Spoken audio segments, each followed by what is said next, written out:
வணக்கம் OH cinema. ஒருத்தரை மிஞ்சி ஒருத்தர் போகிறது தான் எப்பயுமே ஒரு வரலாறுன்னு சொல்லுவாங்க. அப்படி பார்த்தா திரைப்பட உலகத்தில் நடிகர் திலகம் சிவாஜி கணேசனை யாராவது வெல்ல முடியுமா, மிஞ்சி போக முடியுமா, நடக்கிற காரியமா அப்படின்னு யோசிச்சு பார்த்தா ஒருவர் மிஞ்சுகிறார், மிஞ்சி விட்டார், மிஞ்சினார் அப்படின்னு ஒருத்தர் சொல்லலாம். உங்கள் உலகம் முழுக்க அந்த நாம் சொல்லக்கூடிய அந்த பேச்சு இப்போ போய்கிட்டு இருக்கு. யார், எவர், ஏன், எப்படி, அதை பற்றி தான் இந்த காணொலியில் பார்க்க போகிறோம். மறக்காமல் தொடர்ச்சியாக பாருங்கள்.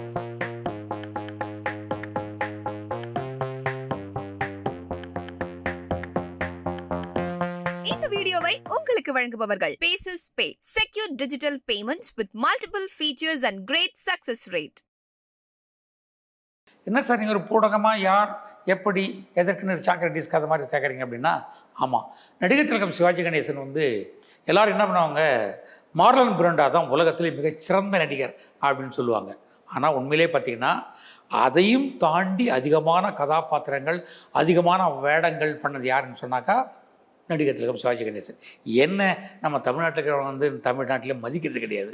கொஞ்சம் வெளிநாட்டுக்காரர் யாரோ மதிச்சான்னு சொன்னால், அடடா இவரை எப்படா விட்டுட்டோம் அப்படின்னு சொல்லிட்டு மறுபடியும் தூக்கி கொண்டாடுவாங்க. இது ஒரு பழக்கம்.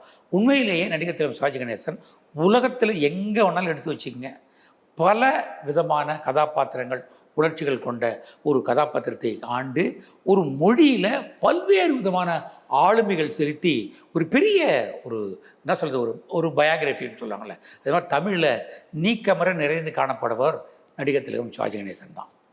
எப்பயுமே பிரேக் இருக்குமில்ல, ரெக்கார்டு இருக்குது. அப்போ ரெக்கார்டை பிரேக் பண்ண முடியல. கிரிக்கெட்டில் ஒருத்தர் 100 எடுத்துட்டாருன்னு சொன்னாக்கா 60 பந்தில் எடுத்தார் 100 அப்படின்னு சொல்லும்போது இன்னொருத்தர் 40 பந்தில் எடுத்தால் ரெக்கார்ட் தானே, அது பிரேக் தானே. அப்படி பிரேக் நடிகர் திலகம் சிவாஜி கணேசனுக்கு உண்டா? நடக்கவே நடக்காது, கிடையவே கிடையாது. அப்படின்னா ஏன் செய்து தான் பார்ப்போமே அப்படின்னு முன்னாடி செய்ய நினைத்தவர் தான் பத்மஸ்ரீ உலகநாயகன் கமலஹாசன்.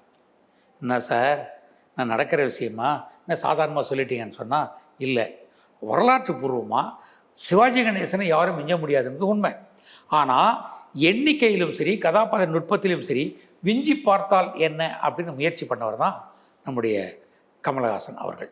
அது ஒன்றும் அவருடைய தொடையிலேயே உக்காந்து வளர்ந்து அப்பா அப்பான்னு கூப்பிட்டு நம்முடைய ராம்குமாரும் அவருடைய சிவாஜி கணேசன் பிள்ளை பிரபுவும் ஒன்றா பார்த்து வளர்ந்தவர் தான் நம்முடைய கமலஹாசன் அவர்கள். வழக்கமாக அந்த வீட்டுக்குள்ளே போனாலே, அன்னை இல்லத்துக்குள்ளே கமலஹாசன் போனாலே நம்ம பையன் அப்படின்னு எல்லோரும் சொல்லுவாங்க. அப்படி ஒரு பந்தம் கமலஹாசனுக்கும் நடிகர் திலகம் சிவாஜி கணேசனுக்கும் உண்டு.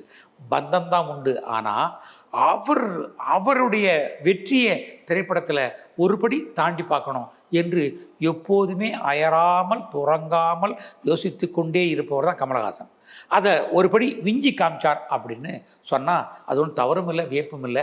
ஏன்னா திருக்குறளில் சொல்லுவாங்க, நம்முடைய மகன் நம்மை தாண்டி ஒருத்தன் மிஞ்சி போனாக்கா அது ஒரு பெருமைதான வழியே, அது பெரிய இழுக்கு இல்லை என்று ஒரு திருக்குறள் உண்டு. அது மாதிரி ஒரு படி மேலே வந்தார். உங்களுக்கு தெரியும், தெய்வ மகன் 3 கதாபாத்திரங்கள், 3 வேஷம் சிவாஜி கணேசன். ஒன்றுத்துக்கு ஒன்று அப்பா புள்ள, இன்னொரு புள்ள. அப்பாவுக்கு புள்ள இன்னும் ஒரு பிள்ளைக்கு கன்னத்தில் ஒரு சின்ன வடு இருக்கும். அதை பார்த்துட்டு அசிங்கமாக நினச்சிட்டு ஒரு பெரிய ஆசிரமத்தில் வளர்ந்து வர்ற ஒரு பையன். ரெண்டாவது ஒரு பையன் மிஸ் ஆகிட்டான் அப்படின்னு ரெண்டாவது பையனை பயங்கரமாக பணம் கொடுத்து கொட்டி வளர்த்து வளர்க்குற இன்னொரு பிள்ளை சிவாஜி கணேசன். அப்பா சிவாஜி கணேசன் நடிப்பை பாருங்கள், வேறு டைப்பாக இருக்கும், பெருந்தன்மையாக என்ன அப்படி இருக்கும்.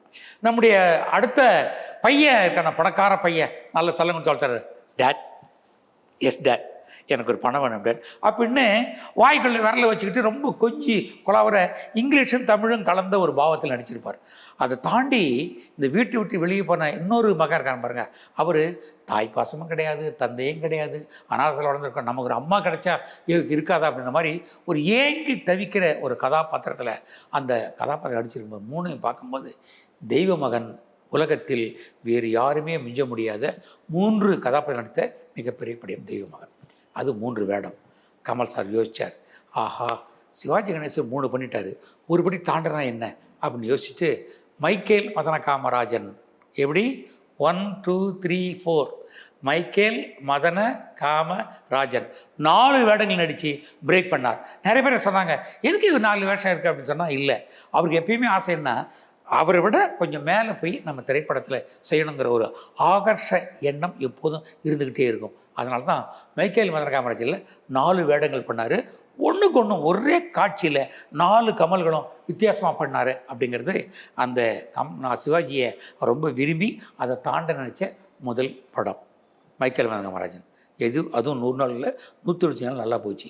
கமலஹாசன் 4 வேடம் தானே பண்ணார், சிவாஜி கணேசன் 9 பண்ணியிருக்காரு, ஞாபகம் இல்லையா அப்படின்னு பக்கத்தில் வந்து சொல்ல, ஆமாம் இல்லை 9 வேஷம் யாருங்க பண்ண முடியும், ஒன்றுக்கு ஒன்று மாறுபட்டு, அதுவும் இருக்கிற 2-2.5 மணி நேரம் படத்தில் 9 வேடங்கள் பண்ணி அசத்திருக்காருன்னா சிவாஜி கணேசன் தான். அது தாண்டி இல்லை. அது என்னென்னா சாவித்திரியில் நடிச்சிருப்பாங்க.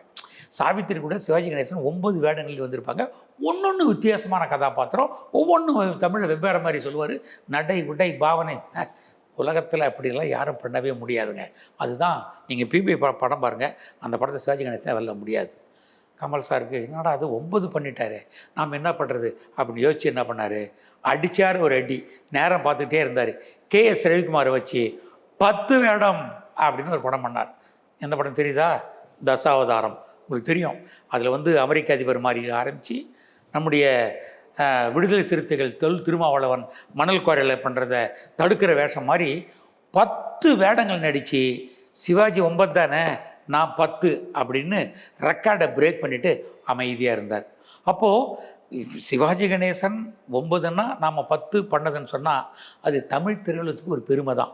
ஏன்னா சிவாஜியை கூடவே இருந்து அவருடைய அன்பை பெற்று நடிப்பை கற்று அது மாதிரி மேலே வர்றா அப்படின்னா அதோட என்ன பெரிய தானே. தம்மின் தம்மக்கட் பெரியர் ஆரம்பத்தில் சொன்னால குரல் அதான், தம்மின் தம்மக்கட் பெரியர். நம்ம பசங்க நம்மளுடைய பெரியவங்க தான் தாண்டுவாங்க. அதாவது குட்டி 16 அடி பாயம் இல்லை, அம்மா 8 அடி தானே. இதுதான் தமிழ் சினிமாவில் ஒருத்தர் விஞ்சிக்கிட்டே போகிறது பழக்கம். அப்படி கமலஹாசன் 3 4 வென்றார், 9 10 வென்றார். ஆக நடிப்பில் அப்படிலாம் பண்ணிட்டார் அப்படின்னு சொன்னால், நடிப்பில் பண்ணிட்டா போதாது, இந்த மேக்கப்பு முகபாவங்கள் அதை விஞ்ச முடியுமா அப்படின்னா இப்போ இந்தியன் 2ல் அதையும் செஞ்சிட்டேன். எப்படி பாருங்கள், இப்போ இருக்கிற அந்த பழைய சேனாபதி இந்தியன் 1 இருக்க அதே மாதிரியும் ஆரம்பித்து இப்போ சுபாஷ் சந்திர போஸ், நேதாஜி சுபாஷ் சந்திர போஸ் அந்த வேடத்தில் ஆரம்பித்து இப்போ இந்தியன் 2ல் பல்வேறு விதமான மேக்கப்கள் பண்ணிக்கிட்டு இருக்கார். மேக்கப்னா சாதாரண மேக்கப் இல்லைங்க, அவர் கமல் சாருக்கு மேக்கப்னா அவ்வளோ லட்டு சாப்பிட்ற மாதிரி. இப்போ தானே மேக்கப் நினைக்கிறீங்க, அப்படி கிடையாது. நாயகன்லேயே மேக்கப்பில் உச்சி பண்ணார். அவர் எப்பயுமே ஸ்டுடியோவுக்கு வந்து மேக்கப் போட்டு பார்த்து நடிக்கிறவர் கிடையாது. நான் ஒரு சூத்திரம் சொல்கிறேன், யாருமே இது வரைக்கும் சொல்லியிருக்க மாட்டாங்க. நாங்கள் நாயகன் அந்த படம் படப்பிடிப்பு நடக்கும்போது நான் கமல் சாரோட பணியாற்றிட்டு இருக்கேன். அப்போது அவர் இந்த வயசான அந்த நாயகன் அந்த கேரக்டர் பண்ணுறதுக்கு டெஸ்ட் பண்ணுறாரு. வீட்டுக்குள்ளே காலையிலேயே 5 மணிக்கு மேக்கப் போட்டுட்டு 6-6:30 மணிக்கு அப்படியே நம்ம அந்த கஸ்தூரிரங்கா ரோடு, அப்படியே நம்ம வந்து TTK ரோடு, அப்படியே வந்து எல்டாம்ஸ் ரோடு, அப்படியே இந்த பழைய வயசான கமலஹாசனா மேக்கப் போட்டுட்டு அப்படியே நடந்து போகிறார். பழகினவங்க யாருமே அவரை கண்டுக்கல. கமலஹாசனா அப்படின்னு அவருக்கும் தெரியல. ஆனால் நாங்கள்லாம் நிற்கிறோம், எங்களை தாண்டி அவர் போய்கிட்டு இருக்கார். அதுக்கப்புறம் ஆஃபீஸ் வந்து கேட்குறாரு, என்னை காலையில் ஒரு 7 மணிக்கு பார்த்தீங்களான்னு. இல்லையா சார், நான் யாரும் பார்க்கலையே. அப்போ நாங்கள் சாப்கா ஹோட்டலில் டீ சாப்பிட்ற பழக்கம் உண்டு.